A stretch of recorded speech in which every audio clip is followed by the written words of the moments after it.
Rata-rata semua peminat mengatakan bahawa tak pernah tengok Malaysia main macam ni. Okey, Zul dah berapa tahun cover tim Malaysia?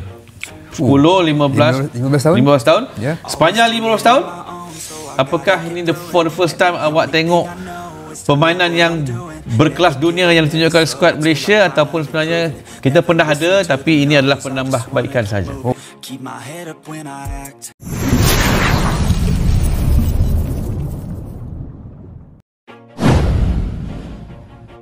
Timnas Harimau Malaya lebih kuat? FAM Malaysia sebut Timnas Indonesia bakal ketinggalan jauh usai naturalisasi pemain kelas Eropa hari ini.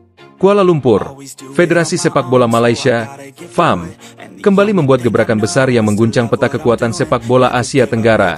Dalam sebuah konferensi pers yang digelar di markas FAM, Presiden FAM Hamidin Mohamad Amin mengumumkan bahwa pihaknya telah resmi menyelesaikan proses naturalisasi terhadap 3 pemain berdarah Eropa yang dianggap memiliki kualitas kelas dunia. Ketiga pemain tersebut disebut-sebut akan menjadi kunci utama dalam rencana kebangkitan Harimau Malaya menuju Piala Asia dan kualifikasi Piala Dunia mendatang. Langkah ini bukan sekadar formalitas.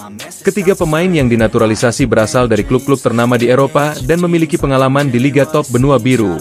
Mereka adalah Lars Nielsen, bek tengah asal Denmark yang sempat membela FC Midtjylland, Jean-Luc Marchand, gelandang bertahan kelahiran Lyon yang pernah berseragam Saint Etienne, serta Stefano Bellini, striker muda asal Italia yang baru dilepas oleh Torino U23. Kehadiran mereka membuat publik Malaysia bergembira, sementara di sisi lain, mengundang berbagai reaksi keras dari netizen dan pengamat sepak bola Indonesia. Apalagi, dalam pernyataan resminya, Presiden FAM menyebut secara terang-terangan bahwa Timnas Indonesia akan ketinggalan jauh dari Malaysia jika tidak segera melakukan langkah serupa dengan kualitas pemain yang setara. Dengan bergabungnya pemain kelas Eropa ke dalam sistem kami, saya rasa tidak berlebihan kalau saya katakan Malaysia akan melesat jauh lebih cepat dari negara tetangga kami. Timnas Indonesia bagus, semangat mereka luar biasa, tapi sepak bola hari ini butuh lebih dari sekadar semangat. Butuh teknik, disiplin Eropa, dan pengalaman dari Liga Elit. Kami sudah menuju ke arah itu, ujar Hamidin di hadapan puluhan wartawan. Pernyataan ini sontak menjadi viral di berbagai platform media sosial. Banyak pendukung Timnas Indonesia merasa tersinggung dengan klaim FAM, terlebih ketika Malaysia belum lama ini menderita kekalahan telak dari Jepang, sementara Indonesia menunjukkan perlawanan luar biasa meski kalah tipis. Ngomongnya besar, tapi kenyataannya Malaysia masih belum punya prestasi internasional yang jelas. Bahkan kalah dari Cape Verde, yang levelnya jauh di bawah negara Asia top. Sekarang sombong banget ke Indonesia? Aneh, tulis salah satu netizen Indonesia di Twitter. Sebaliknya, publik Malaysia menyambut langkah ini dengan penuh optimisme. Banyak yang menyebut bahwa ini adalah babak baru dalam sejarah Harimau Malaya. Apalagi, sejumlah media lokal menyebut bahwa FAM tidak akan berhenti hanya pada 3 pemain tersebut, melainkan sedang dalam proses negosiasi dengan 2 pemain tambahan dari Jerman dan Belanda yang diakini masih memiliki darah keturunan Melayu dari garis keluarga jauh.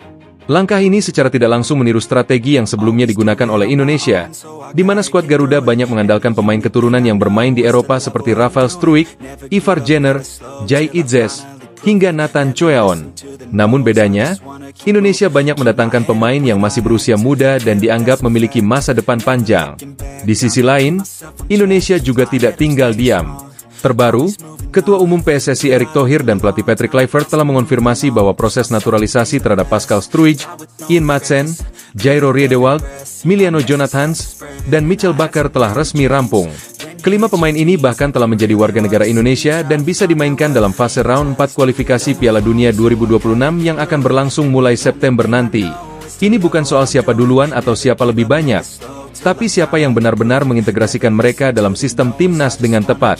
Indonesia tidak hanya merekrut, tapi membina dan memadukan mereka dengan bakat lokal. Itu yang membuat kami berbeda, ujar Patrick Kluivert dalam sesi latihan di Jakarta. Meski begitu, pernyataan keras dari FAM tetap memantik perdebatan. Beberapa pakar sepak bola di Asia Tenggara mulai membandingkan strategi kedua negara dalam membangun kekuatan nasional. Banyak yang melihat bahwa Malaysia lebih agresif dalam mengejar hasil instan, sementara Indonesia dianggap lebih sabar dan selektif, walau kerap dituduh terlalu bergantung pada pemain naturalisasi. Dari sisi prestasi, saat ini Indonesia justru sedang berada di atas angin.